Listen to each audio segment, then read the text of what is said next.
Hey, everybody, welcome to the podcast. Today, I'm very excited to bring on my good friend and fellow Chicagoan, Mark Bealin of SearchLab. Mark Bealin, welcome to the show. Hi, Karl. Thanks for having me on. I'm really excited about this. It's so good to hang out with you and have you on here. I've been doing the show for a year, and I don't know why I delayed asking you on, because I know you've had a podcast in the past. I know you're friendly to this sort of thing, and we know each other fairly well, but I'm excited to do it anyway. So for the audience listening, tell them about SearchLab and what it is today, and then we'll kind of work backwards from there. SearchLab we're just under 50 people. Digital marketing agency. We specialize in two services. We're like chicken or fish. You get two things from us. That's it. We do local SEO and PPC.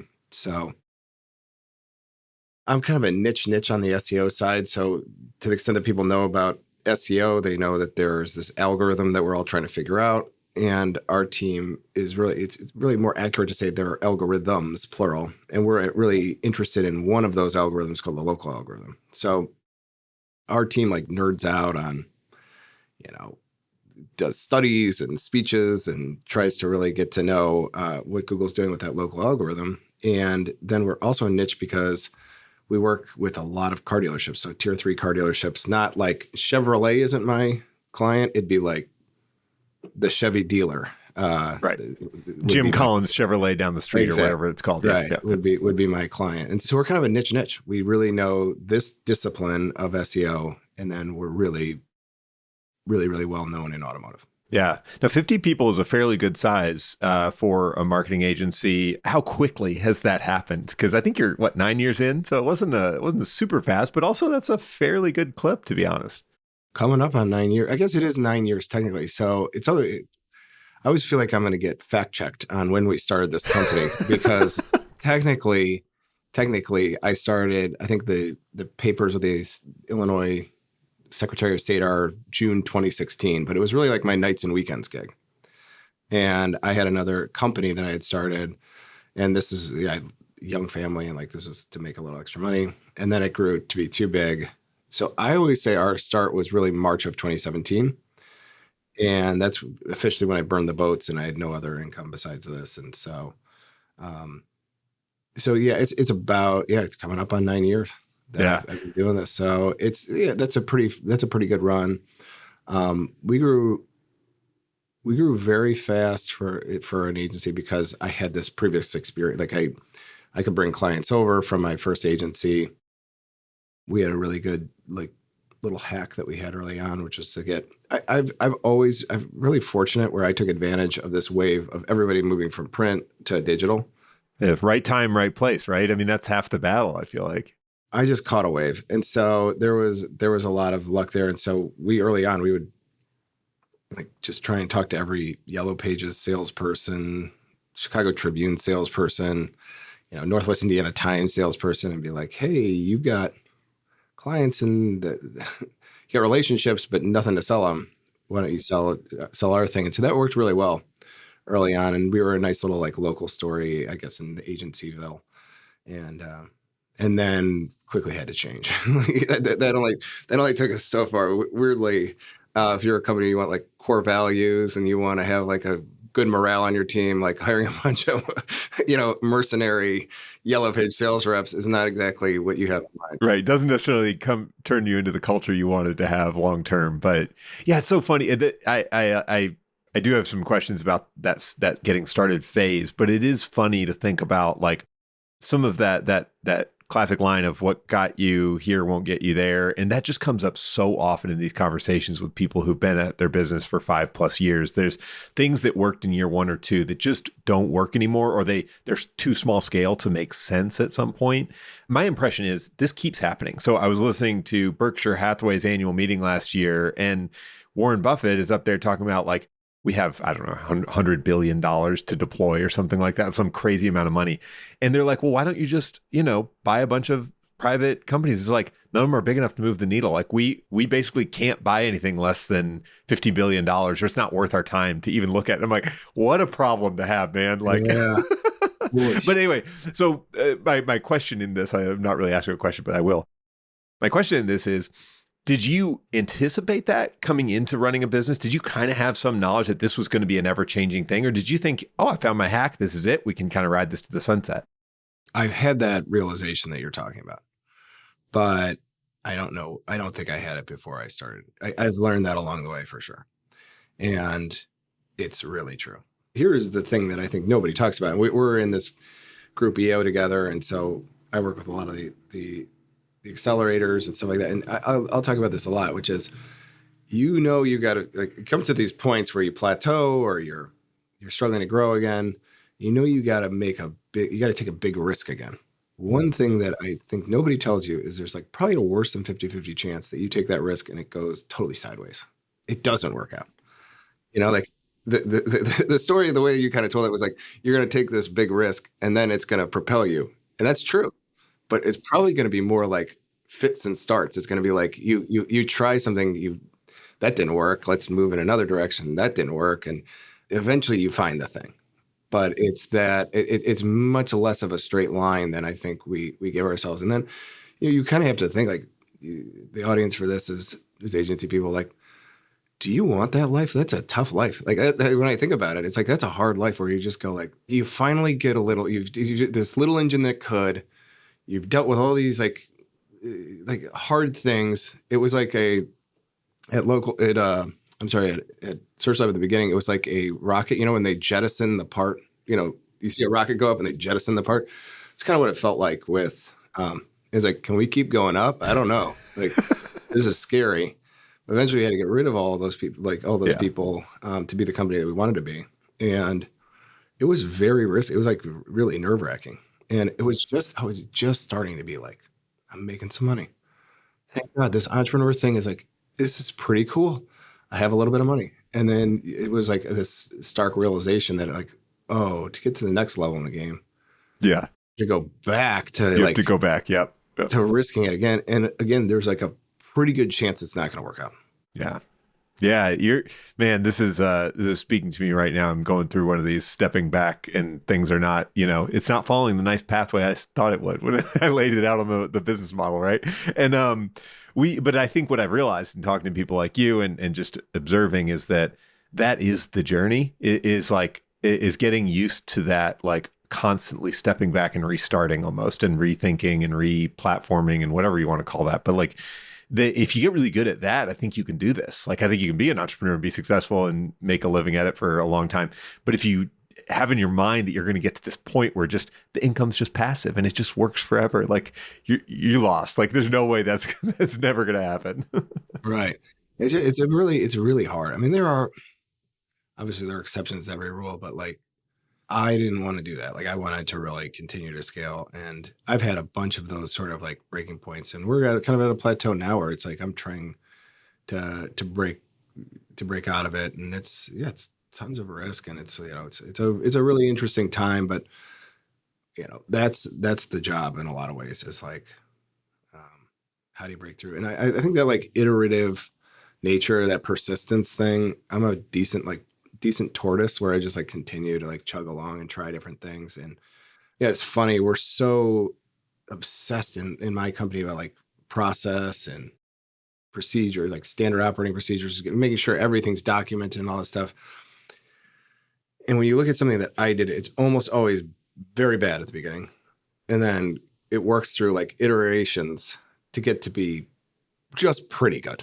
And there are people in my company who are like, their first, process doc or something like that is pretty good. And so my way of doing these kinds of things is just, jump in. The first step of being good at anything is to suck at it. And then you get better and better and better. And I think there's a lot of this, like, breaking through that plateau is that muscle. It's just, oh, that didn't work. What's next? Yeah, no, I totally agree. I love that mentality. I think that's something I've really been trying to adopt as well. I want to come back to when you first started, and I was listening to, you guys did an episode for your podcast, Suds and Search, which I'll go ahead and quick plug. It's defunct right now. It's on pause right now, but it is a good show. And I went back and listened to one of the episodes where you were talking about starting SearchLab and kind of those early days. And something that struck me, I wrote a note about this because I have to ask you, is like, you had at least one young kid at the time, and maybe we're starting to have your, it was like you were right in that phase of early fatherhood, which is exactly the phase I was at when I started my first company too. And there's, I have heard a lot of guys go through this, and it makes me wonder if you have thoughts on this. Does becoming a father, do we have some like compensation we're trying to build? Like women can create life, we can't do shit, so we have to go create companies, and like that's our best proxy for like being creating an actual human being. Is there anything to that, or am I just like that's just a joke? I don't know if you think about I mean, that. like totally can relate. So I started my first company when I was 25. When did SearchLab start? I was 33. Whatever, it was like 8 years in my first company, and I was like completely unremarkable. Like if you were like, who is this guy? Nobody knew. I had no, like, it was a very like, half-assed business. Like it wasn't really that good. Were I you mean, doing it full time, or was it I was something on doing the full side? time. Like Yeah, this okay. is what I did. But like I Yeah, was coaching football all the time. I yeah. was like having a good life. I was in my 20s. I didn't need a lot of money. Like it was all good. And I got married. Like it's basically the story of that business is basically the story of a difference between a 25-year-old person and a 30-something-year-old person with wife and kids and stuff like that. And I have this like vivid memory of my daughter, who's my oldest, got married when I was still there. So that would have been like in 2015. I started SearchLab in 17, so 2 years later. I just had this sensation of like provider instinct and connection to like lineages of men in my family for years and years and years. And it's like desire, like you got to go get some fruits and nuts and berries and like provide for this kid. Like, and it was like the first time, I mean, like literally, Karl, you could be like, from that point on, I became a much more impressive entrepreneur. Like people say, getting your shit together, whatever. Like it wasn't even getting married. Like I got married and I was still sort of like doing my life, like doing fine, not really pushing it. Fits and starts. Sometimes I'd work really hard. And literally from that point forward, I was pedal to the metal. Like I really It's a felt forcing function, right? Like I felt the exact same way. I had 10 years of side projects while I was a full-time employee that I tried to make into little businesses, but they were very half-assed tries at making them a business. Like I didn't need to start a company. I didn't need to provide for anybody but myself, and I was so low cost of living it didn't matter. Like, and then having a kid, there was this like moment where I'm like, oh shit, this has to work. Like this business, something like this business has to work, or else I have to go back and get a job, and it has to work within a pretty short time period. And because like I say, it's a forcing function. It's like kind of a mathy term, but basically it just means like the inputs were like my time, and I had to get money out of those in outputs. And before it was like, well, it's a side project and I don't need much money. The output could be nothing and I would be okay with it. But this is a totally different game, and it really shifted how I thought about like starting the business. And to your point, like it actually grew because partly because of that mindset shift. So it's a really interesting question, and no one's asked me that. But there are these like seminal moments in my business life where I can attribute it to kids. Like it's really weird. Like you have the story I think I probably told on that podcast I tell a lot is that so I started this agency, I had partners in the one that I was 25 called Evolving Interactive. And it started to go really bad once my daughter was born. Like it was starting to be like very heated where I wanted to go. And everybody, like my partners, like at the time I was really mad at them. Now I'm like, in retrospect, I'm like, oh, they just like the word that comes to mind is alignment. We were just misaligned. Totally fine. Like it actually is like I was in the wrong in a lot of ways. Like they wanted something, or in particular, one business partner wanted something that I just didn't want. Like there's nothing wrong with that. It's just that's a tough. It's incompatible with a business partnership, right? Like you have to have alignment. And so it was just like getting to be rough. And then my wife got pregnant for a second time with my son. And then while she was pregnant, I started this as my nights and weekends gig. And then I went and gave notice. I was like, I'm out of here. And then went home and my wife's water broke that day. So in 24 hours, I gave notice and had a son. So it was a wild, like that's a wild day for me. Yeah, I think it's amazing how that question you had is really if I look back at my journey or whatever, it's a pretty unremarkable story up until kids. And then once there are kids, there's like some pretty cool achievements. I'm happy with, I'm proud of the team we've built here and the company I've built, and it's not half-ass. It's like, it's full Yep. ass, you know, Full whatever. ass. It is really, yeah, it is really good. So Yeah. I think this is again, like our lives tend to have these like big moments when a lot of things happen, I think. And I think there's a lot of like kind of slow and steady in between. We were sort of, you were mentioning how you're the tortoise. I think that is the day to day for all of us. Nobody gets to live in these exciting high stakes moments 100% of the time. It would kind of kill you if you did, I think. But like that ability to go into those high stakes moments and make really, I don't know, like it's not good decisions, it's just make decisions, honestly. Like cuz you don't know what's good. That's part of the challenge of it. I think there's something to that whole like mindset or that like ability to go into, oh shit, this is a big situation. I'm having a kid. I'm just going to quit my old agency. Like everything I knew and that was like guaranteed is like gone and I'm starting over. Like what the hell? That's crazy. But also I think that's how it happens. Like we just decide like this is a moment I need to make a big change and boom, there it is. there's so many things. I don't know, this is like the Bezos, like two door, like one door or whatever. But this will be the way I'd put it, is like, there are so many things where indecision is worse than the wrong decision. Yeah. Yeah. Just make any decision Yeah. and then get started, and then you can just change, you know, like whatever. People, I really struggle professionally or working with people who are like stalling the door. Like they just can't make a decision. And it's like, what's the downside if you made the wrong decision on this thing? It's like, probably not that big, you know? But the indecision is just, it's creating chaos, it's creating, you know, a lack of confidence from the team, the clients, like whatever. No one's moving when there's indecision. So I would say like that is a really good skill, is just to be like, okay, this is the decision. And then we can always just change it. Like like there's very few decisions that are like, oh my gosh, we get this one wrong, I'm finished. Uh, but I think there's a tendency to like imagine. It's like an imaginary thing, like that it would kill you. It's like, just go, just start, and then it'll it'll work itself out. Like one way or another, you can just kind of adjust and tweak and move in different directions as you go along.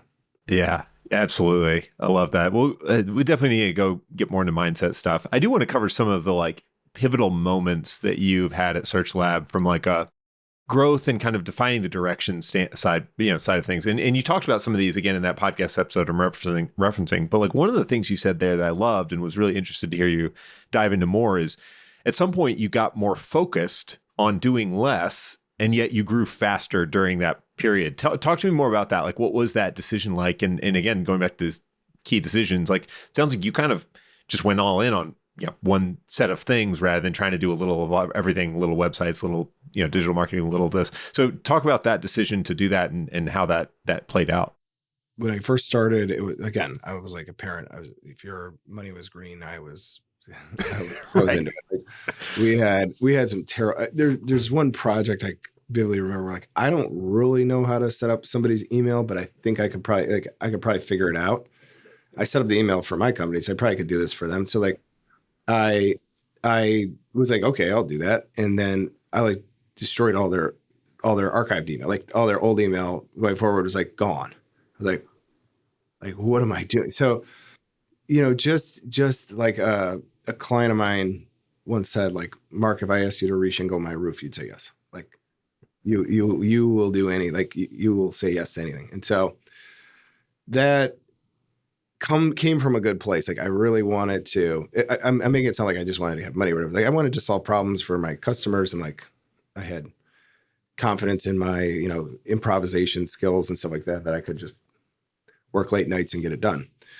But it was not like effective. And so really what we learned was like the value of coaches, the value of communities like EO, the value of like processes and reading 9 zillion books. And so you start to look, coaches are very valuable because they can, I think you can miss the forest from the trees a lot, where just another set of eyes, like hey, which are your most profitable clients, right? I never measured that. Like, I don't know. Like, well, are some of these like what we found is like some of the clients that were like the biggest pains in the ass were like not profitable, you know? They were wearing out my team. Website projects in particular were really hard to make profit on because there was so much scope creep. Like I just thought it was a really tough project to scope right and to ever make a margin. And really we were only doing it because at the end of that website project, we were going to get their SEO. That's right. Yeah. Because it's not recurring. Website projects are one off. Yeah. Yeah. Yeah.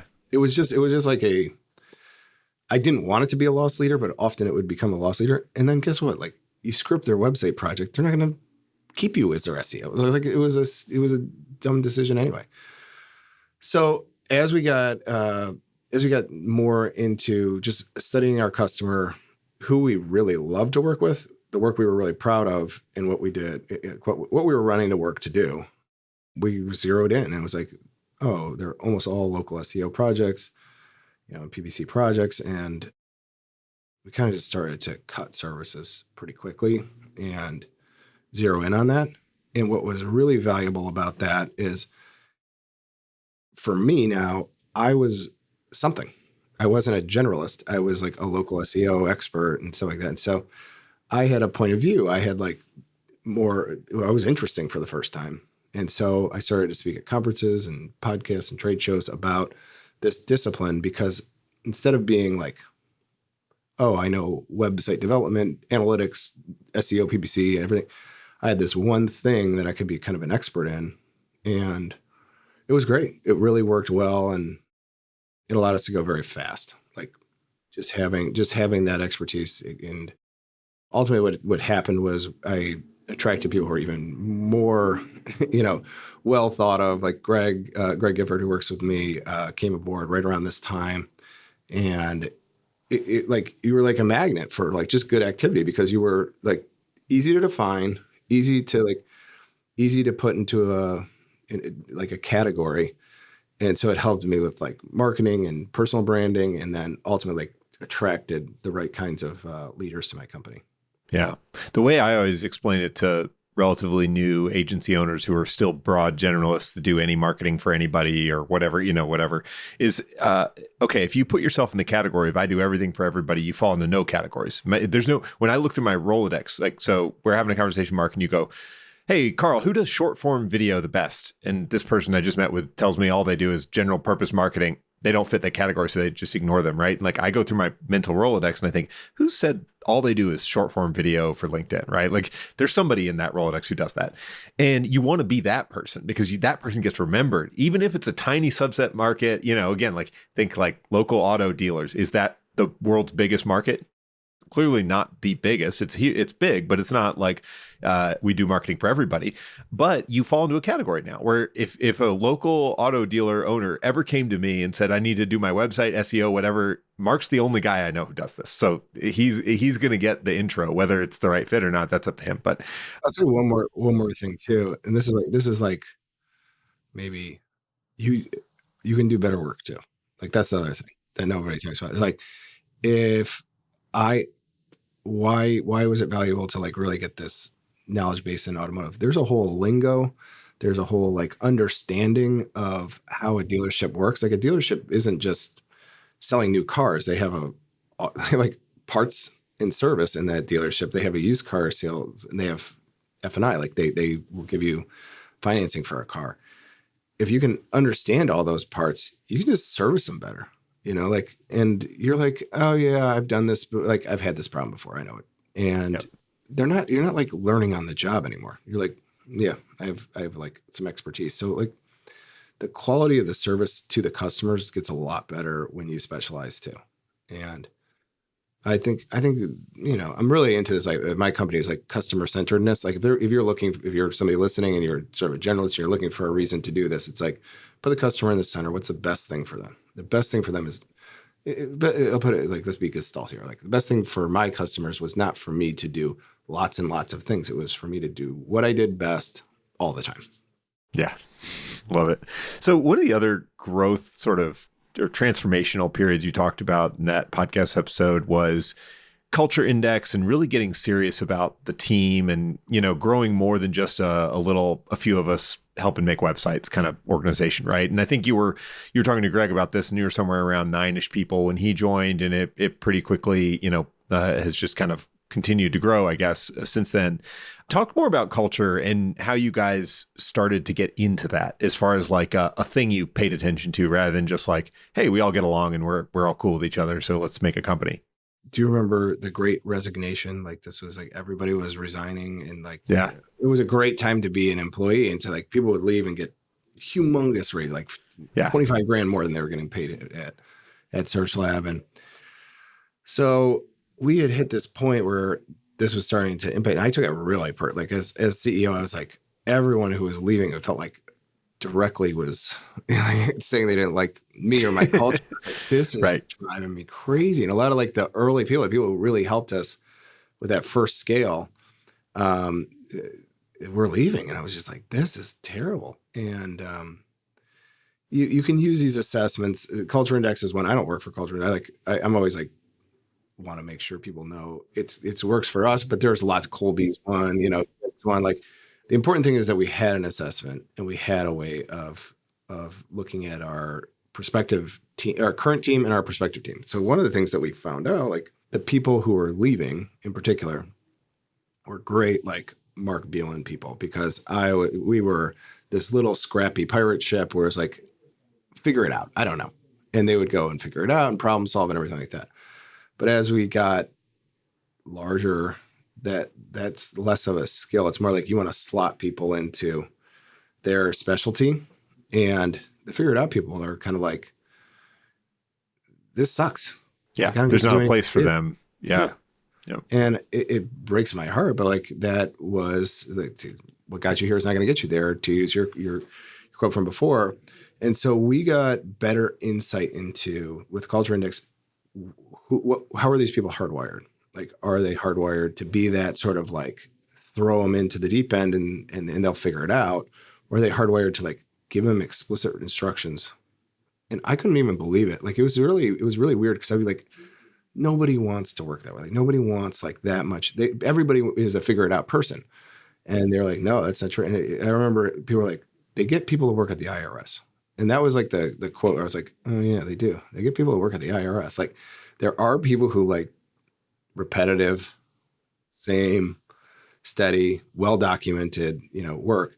And I thought it was for a while, it was really like, I couldn't build a rapport with them. I would have a hard time, but it was a pivotal moment for us to kind of just really systemize our delivery. The other big thing that we did was we had then and have now a great leadership team. So I've been lucky and good, I guess, at getting really, really high caliber people to come into our company. And, like there was this amazing hiring period where we hired Greg Gifford, who's internationally known SEO speaker, huge draw for us and league magnet for us at the end of 19. So like I joined EO, I hired Greg, I hired Don in COVID when I had no money. Don became like our top salesperson, basically still to this day is like our VP of sales and marketing. And that's a really important hire. Like I would say getting that kind of where the founder isn't the only seller was so big, like underrated. Like nobody even in SEO knows who Don is, but like that was really big. And then that summer on my birthday, August 18th, Mark Urban started. So we had our PPC thought leader. And so we just nailed, it was like 3 in a row where we just nailed it. And I always tell, this will be an interesting time, because I think this is like, we're filming this in October, 2025. And like, I don't know, it's like, it's a tough market out there. I think a lot of agency people are getting beat up a little bit. And there's this Buffett quote where it's like, I like to be greedy when everybody else is being stingy, and I like to be stingy when everybody else is being greedy. And I did that. Like, it was COVID. Everyone was being stingy. Talent was out on the on the street, and I didn't have them. My margins were like this. I mean, there was nothing. But I was like, we have that opportunity. We got to take it. And it like catapulted. You could just feel like this thing went berserk when we got those three together. It wasn't right away, but we COVID hit us like everybody else. But once it started going, it was like we're doubling. We were like doubling all the time, and it was really cool. So getting the right leadership team, and then getting the the people who are really good at the job that they need to do, and not kind of like the early people at SearchLab were like kind of they were wired like me. Yep. Just figure anything out, work real hard, do 10 things at once. Yep. Yep. They get this. Like when I talk to those people about like customer centeredness, they're like, yeah, I get that. When I talk to like really good tactical workers who knock out, who execute and do everything, I'm like, customer centeredness. It's like, what's my next to do?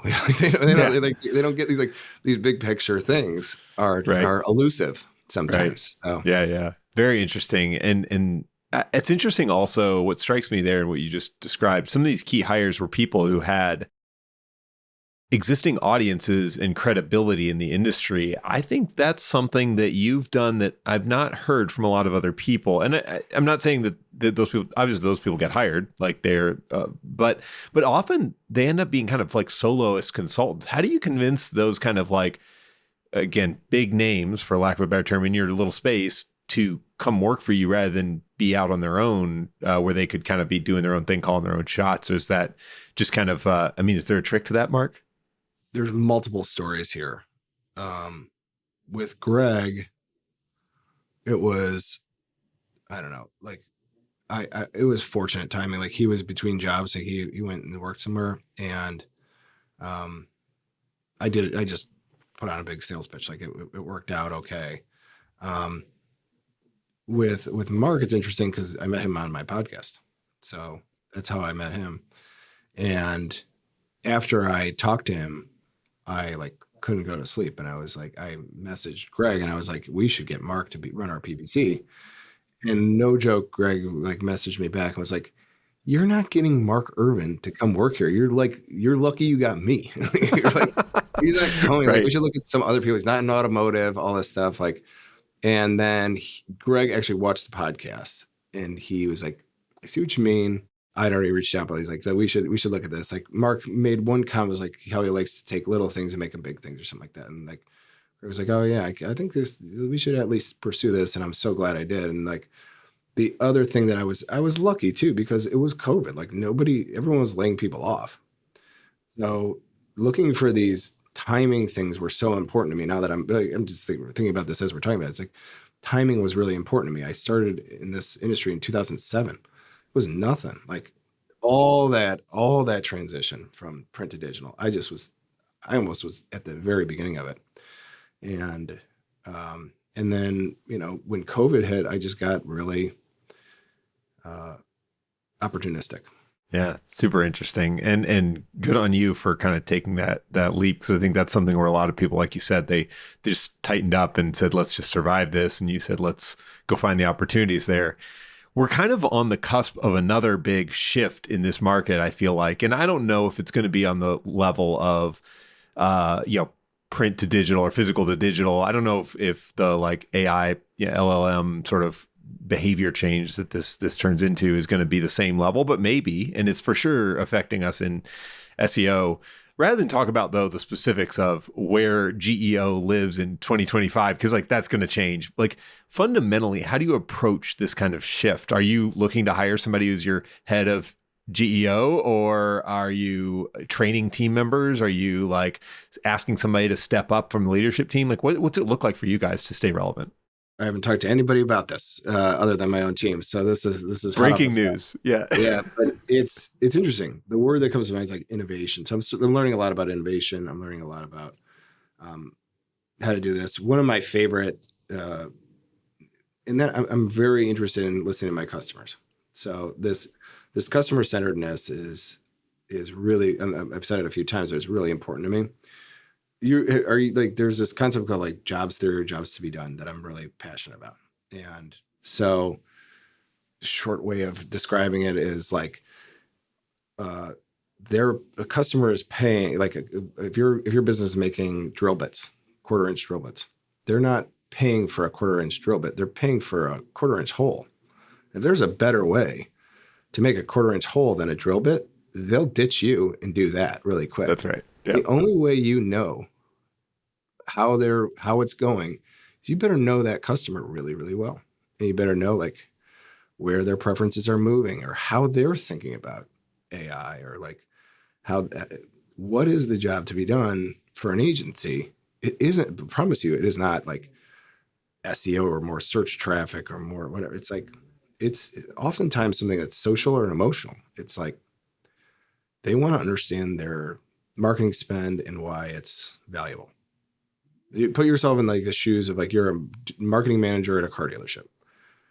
Your job to me does, I have to explain myself to like the bosses. Can we make their life better? And then if you really start to understand those people and like what makes them tick and how they think and what's going on, your opportunity to innovate is much better. Like skate where the puck is moving, sure, but if you're not really involved in the intimate parts of the customer's day to day, you wouldn't even know. Like you wouldn't even know that. So the way that I'm trying to navigate this is number one is just like really try to talk to, let's try and talk to 20 customers this month. Let's just, I'm not trying to sell you anything. I'm not, you don't need, like, you tell me if you want about the team, but that's not what I'm calling. I just want to hear what's going on. Yeah. What's going on with tariffs? What are you guys thinking about tariffs? Like, that's my one right now. It's like, how is it going? Is it impacting you one way or the other? And if you can kind of understand, if you got to give them some help, if AI could be the solution to the concerns for tariffs or something like that, great. Now I know how to like innovate. Now I know my new service offering or how we're going to structure our GEO offering or something like that. But that's the sort of methodology I think of. Is like it's a customer centered thing. There's a job to be done. It's often social emotional, and we want to try and make sure that we're ahead of the curve for what our customers are thinking about. Totally. I love that. And that's something I've only learned in the last, I don't know, couple of years, I feel like, as a business owner, is that it's really not about the drill bit. It's about the hole, or it's about and you're right, totally. With the bigger companies, especially, I see more and more of that social and bureaucratic pressure is really the challenge that we're trying to help overcome. So, make it tangible. If anybody's kind of, listening and curious about what this looks like, it's like, talk to a middle marketing manager at a fairly large company. They've been tasked with creating a bunch of content that is very technical and they don't know how to do. It's going to be reviewed by subject matter experts in the company that are scary to them, right? And like, so now they've got this impossible problem, and it's safer for them to do nothing than to hire the wrong person. And so the barrier to getting in to work with them is super high, and it's really scary, and they need all the assurance and sort of ways to back out of the deal as possible in order to actually feel good about doing it. Now, whether you should do that deal or not, I don't know. But like, the point is that you're not fighting a price number. You're not fighting a, can I get in front of this person question.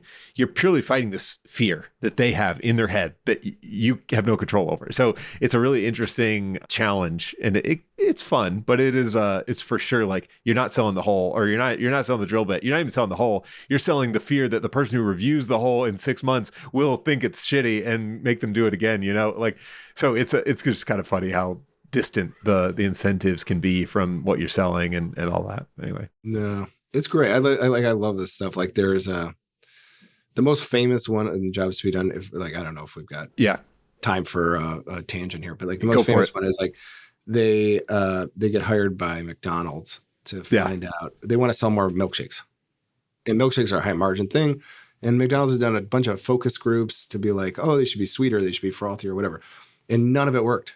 And so our guy like went and started talking to customers. And what he found out is there was a lot of people who would buy milkshakes like early, like at 8 a.m.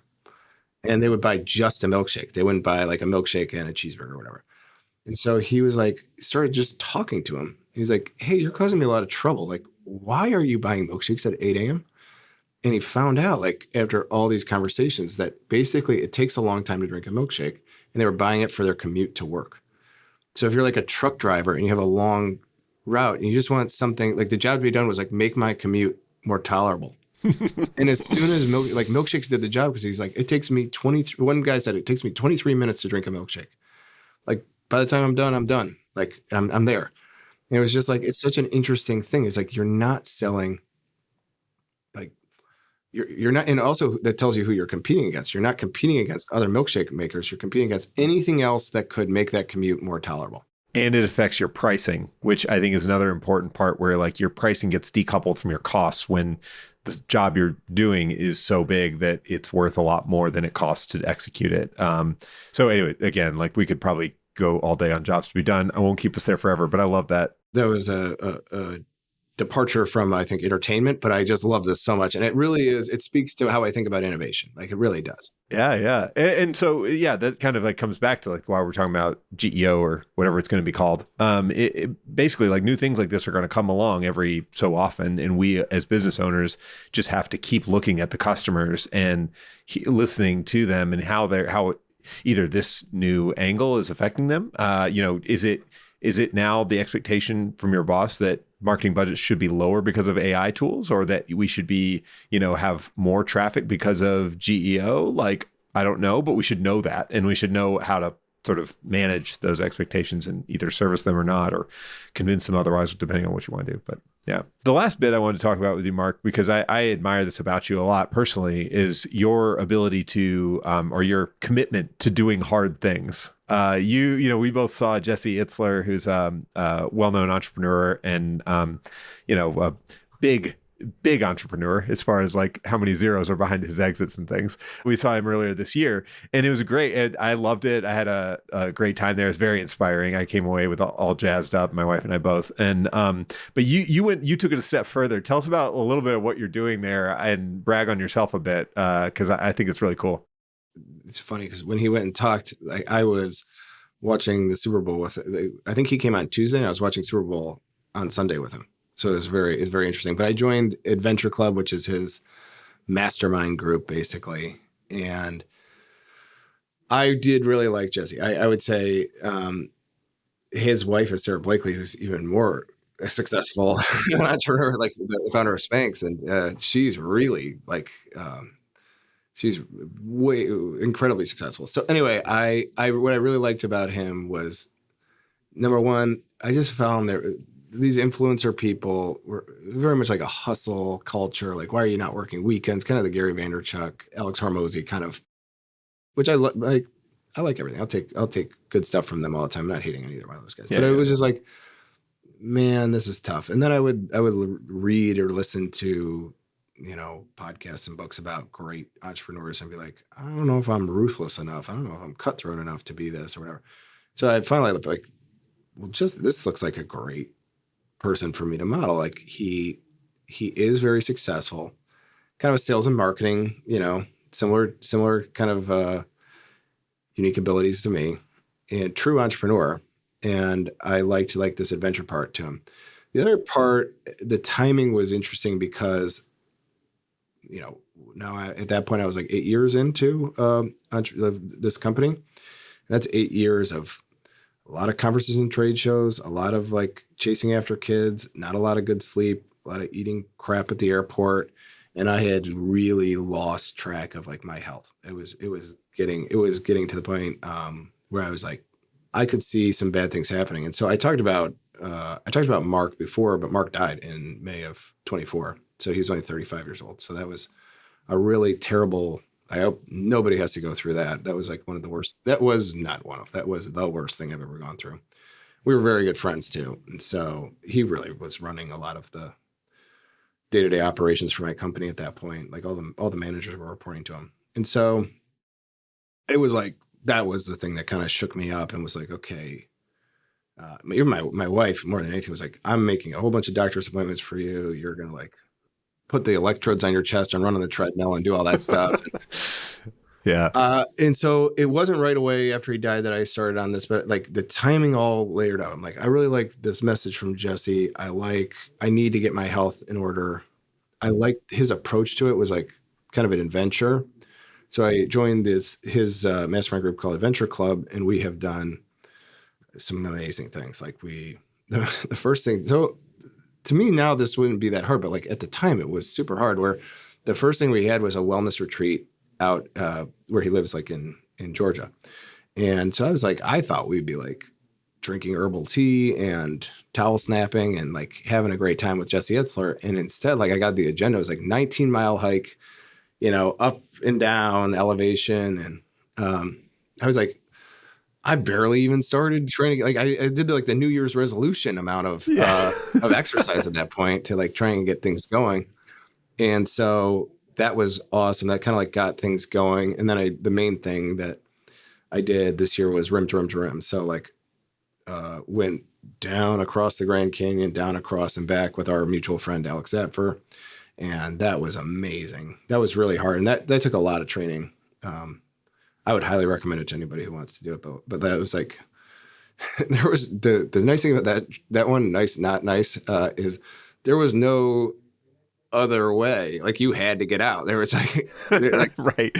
you're, Yeah. Yeah. if I could have quit, I probably would have, but like there was no option, And Yep. then I just ran at Running Man. I ran a marathon. I did this 29:29. So like basically, yes, I like to do hard things, but this is a story of like 9 months. It's not like my life has been doing a lot of hard things. It's really the story of somebody who, and I know a lot of entrepreneurs who have this story where like it just kind of destroyed my body, my health, and just lifestyle was bad. I was just drinking all the time. I was, it's just sleep was terrible. So one of the things I basically was pretty healthy after I did all those tests. I was basically pretty healthy, but the one thing that was bad was my A1C was really high. So I was like, I was going to become diabetic if I kept going down this road.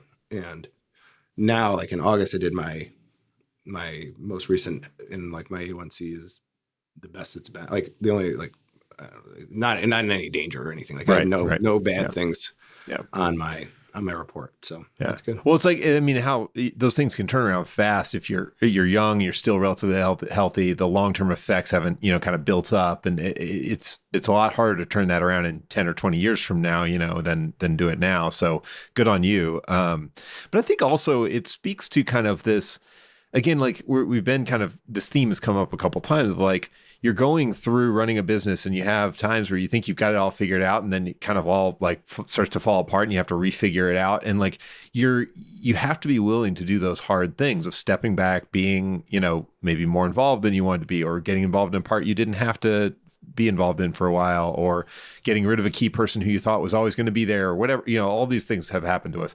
But I think the willingness to continue facing them, and the muscle like that you build up of like facing hard things, facing uncertainty, is just really important for entrepreneurs who want to do this long term. And I think that's something I hear in your story, as well as a lot of others that have done this for that length of time. So yeah, I think there's a sense that like you want to grow, whatever you want some growth or improvement in your life of some kind. Like when you conceive of that, it sounds great. It sounds like this will be really good. Every sort of like period of growth or actually didn't feel good. It felt really lousy. Like this training sucked. Like I did not want to do it, hardly any of that stuff. Like when you're really big, which is what I was, you're like, you just try and run 8 miles on your joints that are not ready for that kind of weight. Like it was all I could do to just like recover and get up for the next training the next day. And you give up all your free time, all your, your time you'd be watching movies, hanging out with friends. Like you're just having to say no to stuff all the time. I totally get it. It was not like the growth was not fun. It was not, but you're like, oh, this is it. Like now I'm like healthier. I can go for an 8-mile run, and it's like good. Some days that stinks, and some days that's great. But it's not like the end of the world. And I just like the big thing I would say, I talked to so many. We're in we had this thing go around. People were talking about. I can't even remember what it's like, a 5% topic or whatever, and everyone was just talking about a bad thing, a miscarriage, a death, a setback, a financial problem, and that's kind of, it was like, oh my gosh. And then they grew from that, like from that bad place, that was the growth. So I don't know too many people who can just whistle their way to like an awesome life. Like a lot of times it's struggle, pain, and so this kind of endurance sport stuff is a great way to just go, let me get 10,000 hours in it really quick, or let me get some reps or some at bats at struggling and feeling the other side of it. Yep. Love it. Oh, this is good stuff. This speaks right to some stuff I've been personally working on a lot, Mark. So I really appreciate your reinforcement here. Last question I always ask everybody, and you already mentioned you're you're a big reader, and so if you have to look at your list, that's fine. But is there anything you've read in the last year or so that really impacted you as an entrepreneur or personally? It could be kind of any category. I mentioned jobs theory on this thing. There's a book called Competing Against Luck that I'm a humongous fan of.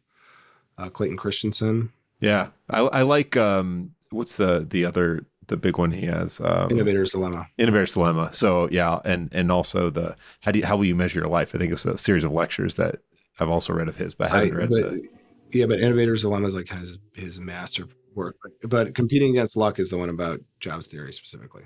It's really good. That's really good. I love biographies. That's kind of one of my favorites. The hard part about biographies of entrepreneurs is a lot of times at the end of them, you're like, I'm not sure I want that. They were right. terrible. Like learn about Henry Ford. It's not that great. Like do I want to be that? Or like, Steve Jobs with his daughter and stuff. Like, it's like, I'm not sure, like, this is so great.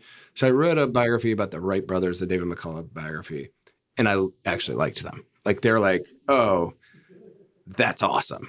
and it's an amazing story, like amazing story.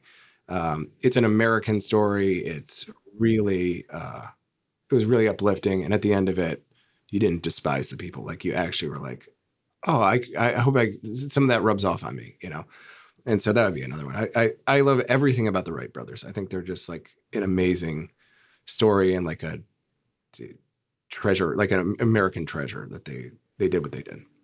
That's awesome. Well, thanks for sharing, Mark. This has been great. I'll leave links to your LinkedIn and SearchLab. We should also leave a link to EO Chicago in case you're in Chicago and you want to get involved, because you're going to be our incoming president here next year. So you're heavily involved there. Yeah. And thanks again for coming on. This has been really fun to hear more of your journey and some of your perspective here, Mark. Thanks so much for the time. And hopefully we'll be able to do it again soon in the next year or two. I appreciate it, Karl. It's good to talk to a friend too on one of these things. So it's good. Oh, I love it. This is my social time as much as it is podcast recording time. So good to catch up, man. Talk to you soon. All right. Thanks, Karl. Thanks everybody for listening. See ya. Thank you for watching this episode of Retain Trust. If you like this one, give it a thumbs up and subscribe on YouTube. It takes 2 seconds and it helps others find out about the show. And if you have questions or suggestions for a future episode, leave a comment. See you next time.